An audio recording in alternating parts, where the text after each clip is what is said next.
once you've got to game 7 of the NBA Finals, there can be no more asterisks or delegitimizing of a championship, because the simple fact that you've gotten there proves you've been tested. You've been tested enough times. Here we are, game 7, the pinnacle of the sport. Oklahoma City. And, usually in game 7s, never mind the finals, the offense is ugly early to start because there's so much nerves and energy. Guys got to settle down and find their rhythm. And that wasn't the case yesterday evening. Both teams dialed in, focused, ready for the moment. And there were 2 sequences early when I was like, the Pacers are going to do this. They're really going to do this. It was about 10 minutes in the first quarter. Nembhard had a possession on SGA where he clamped him up. Dribbled, picked it up, lost the ball, dribbled, put up a tough shot, and it was like, oh, okay. You got to feel good about that. That looked pretty good. And then Halliburton obviously comes down three, and then the double heat check 3, where he comes down, because we know his aggression to shoot the ball is very up and down. And it was like, how aggressive is he going to be in this one? And he was so aggressive early on in that double heat check 3 where he misses it, back tap, he takes it again and knocks it down. That was the moment where it's like, okay, this feels like it's about to be a movie. They really about to do, they going to make a 30 for 30 for this Pacers team. And then he goes down. And then he goes down. And, it's you watch sports long enough, you build this Rolodex of moments and memories that you'll never forget. And a lot of them are great moments, right? Catches and football from 49ers, the catch, there's been so many moments. Steph has provided so many moments for us Warrior fans. The LeBron block, you'll never forget that, right? Halliburton going down was one of those moments, right? It was one of those moments. And it was so emotional. And I think it sucked the air and the energy, the focus out of everybody for a couple of minutes there. And listen, I've spoken on it with Dame, with Tatum, and now again with Halliburton.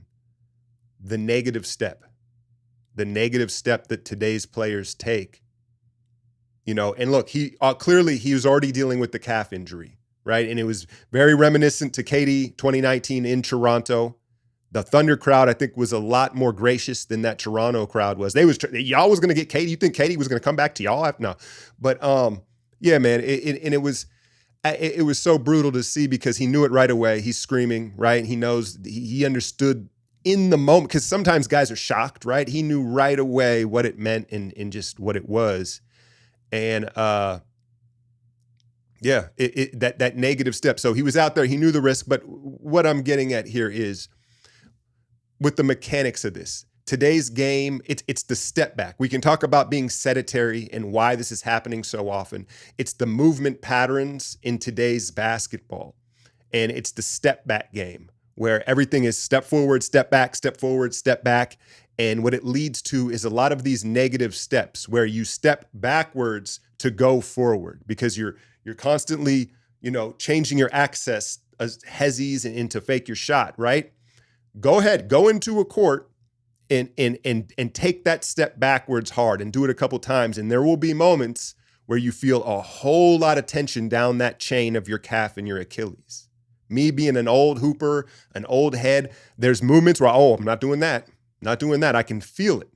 And that's where I recognize it. It's not from like looking at tape or taking a guess. No, it's from actually being on the court and feeling it and being like, that's a lot of torque on the back of my calf and Achilles when I make that step back move, particularly me as a right-handed player, that right foot step back, a negative step, I should say, because it's not a step back, but it's taking a step backwards to go forward, right? But the reason why players are doing it so much is ultimately that stop, start, step back game.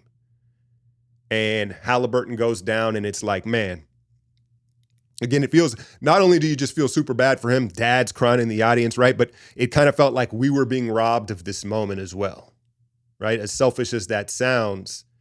And you think to yourself, all right, there's no, as resilient as this Pacers team is, there's no way they're going to be able to overcome this emotionally, right? And for a while they did, right? This Pacers team, man, they're a great team, right? When you talk about team toughness, chemistry, and if there was a team in today's game to be designed to overcome this, it would be this Pacers team, where it's always all hands on deck and anybody can beat you at any given time and they're going to play as a team. But you knew that it became an even more daunting task, obviously, without Halliburton and McConnell, Siakam. Like, they do what they do. They hang around till midway through the third quarter. And then Dagnall finally decides, like, hey, we're doubling McConnell. Like, it's insane. It's in TJ. Listen, I'm not saying you hang his jersey in the rafters, but he is a Pacer legend as far as I'm concerned, right? Like that, like what a performance. But they decide to double him. The turnovers start to pile up, and the offense sputters out. Obi gives him an offer. Nesmith, I don't know how much the ankle affected him after the Knicks series, but they didn't get what you would have hoped for from him in the series. But all in all, listen, Pacers, you can hang your head high today. You can hold your head high. I shouldn't say hang. You can hold your head high because the effort they gave us everything we could have asked for. And what they did too is what they gave the Thunder was legitimacy. Because I don't want to hear, if Halliburton, like the Pacers were so tough, so resilient, they played so hard, they legitimized this Thunder team as a true test. Took them all the way to 7, all the way through 3.5 quarters, and the Thunder took the crown. They all delivered, right? And, SGA, Triple Crown, scoring title, MVP, Finals MVP, championship, like that's the top season, right? Top as you can get. Did Giannis do that a couple years ago in that 21 championship?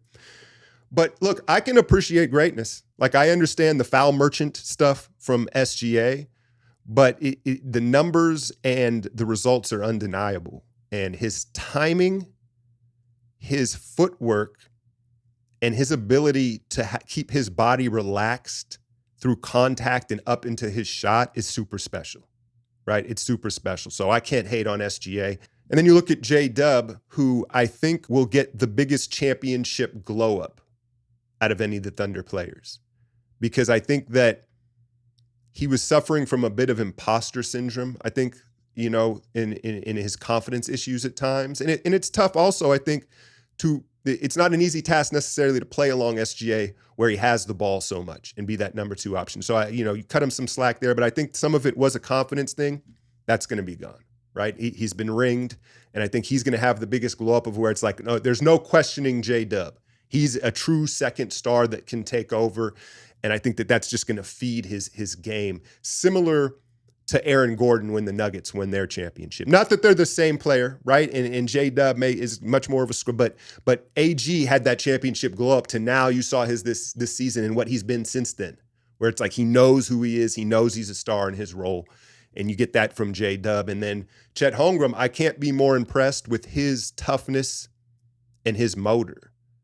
Rolled the ankle so bad. I forget, was that game 4 or whenever that was? That was a bad ankle roll, right? And didn't bat an eye. And he's been getting knocked around all playoffs. Every round, he's taken collisions and falls where, be honest, you were like, is he getting up? Like, that's the question has been, like, is he going to hold up through an entire playoff run with that frame and some of the falls he takes?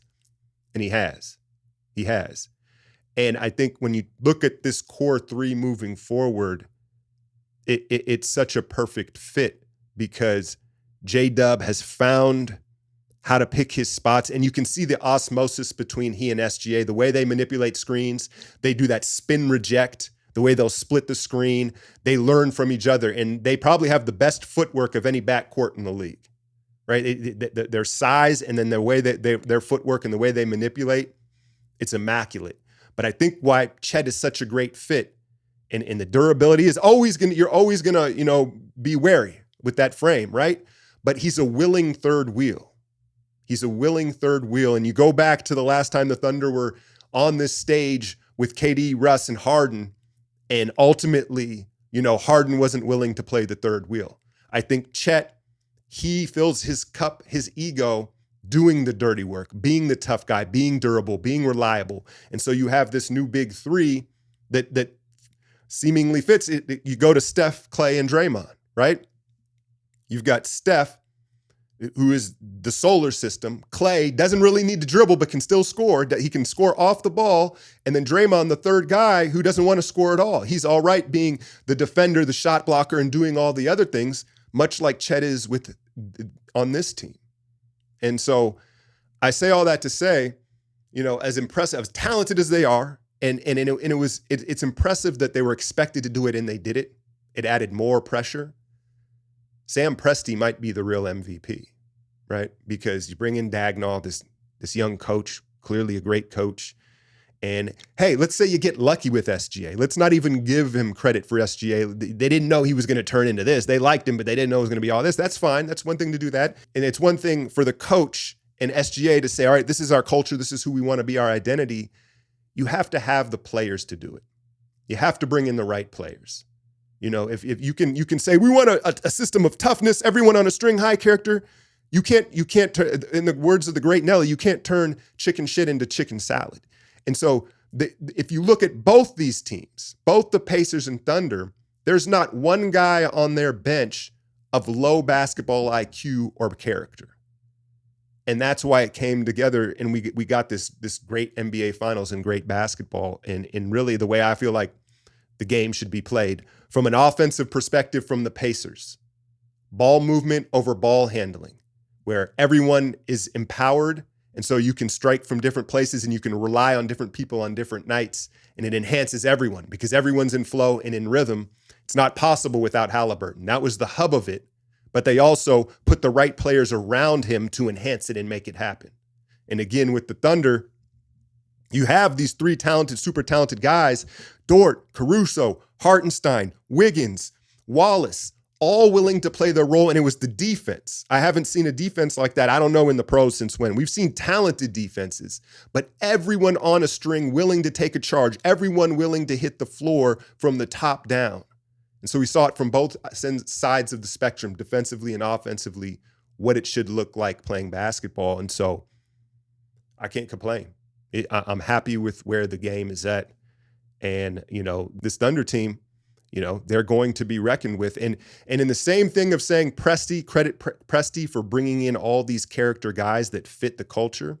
But then back to SGA, because listen, as much credit as I want to give Presti for building this and bringing in the guys that fit the culture. You can't fit guys in the culture. You bring in guys that fit the culture, if that makes sense. But back to SGA, the foul merchant. I know a lot of y'all, he's not the most popular superstar right now, maybe because of playing style and demeanor and whatnot.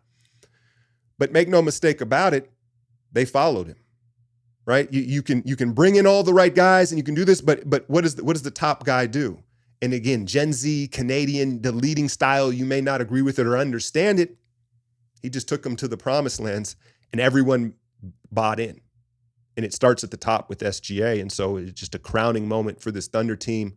And I just want to thank the Pacers for this run. And I've had the most fun watching playoff games, outside of my Warriors, right, and watching, but just watching playoffs. It's been because of this Pacers team. It's been because of Tyrese Halliburton, Rick Carlisle, Siakam, and the way they've played, man. So devastating that Hallie had to go down like that. But what I will say is, look, his game is not predicated off explosiveness. And he's still going to have his greatest asset, his greatest skill. It's his mind. It's the way he sees the floor, the way he sees the game, right? And his attitude. That's not going anywhere. So, obviously he's going to take a season off and rehab, maybe get stronger, to find the opportunity in the misfortune and get a little stronger, right? You don't want to add weight, but add strength. And yeah, shout out to the Pacers, man, because they made these playoffs for me. Like every round was so exciting, and just watching the team basketball and testing the Thunder, making sure they fraud checking the Thunder, right? And legitimizing that they are sitting atop the league now. Underdog, I know the season's over now. Big UFC this weekend, UFC Fight Week, Topuria, Oliveira. You can always take picks on UFC, Summer League, NBA Draft. It's a great way to support the channel. You can click the link in the description. We're going to keep that going right now strong. But yeah, we got the draft. We got the draft coming up this week. And again, it's a copycat league. I love the way we're headed with strength and numbers and depth and chemistry. You got to have talent. We know that, right? But Warriors have the 41st pick. It's such a far away pick. I imagine we're going to draft a player, maybe even two, and I'll give you a scouting report on them and we'll talk about it, but I'm not going to begin to scout before I even know. We're too far down the draft. And then Summer League's around the corner. If you don't know, I cover every Warriors Summer League game on my Patreon. Valkyries, look, I had to pay. This game 7, this moment was too big. I had to put my full focus on this and covering, the end of the NBA season. But they played the worst team in the W last night when you consider no Marina Mayberry, and they took care of business. It wasn't much of a fight, but I'll be back with my Valkyries coverage moving forward now that the NBA season is over. And as always, hit that like, share, and subscribe. I'm out, y'all.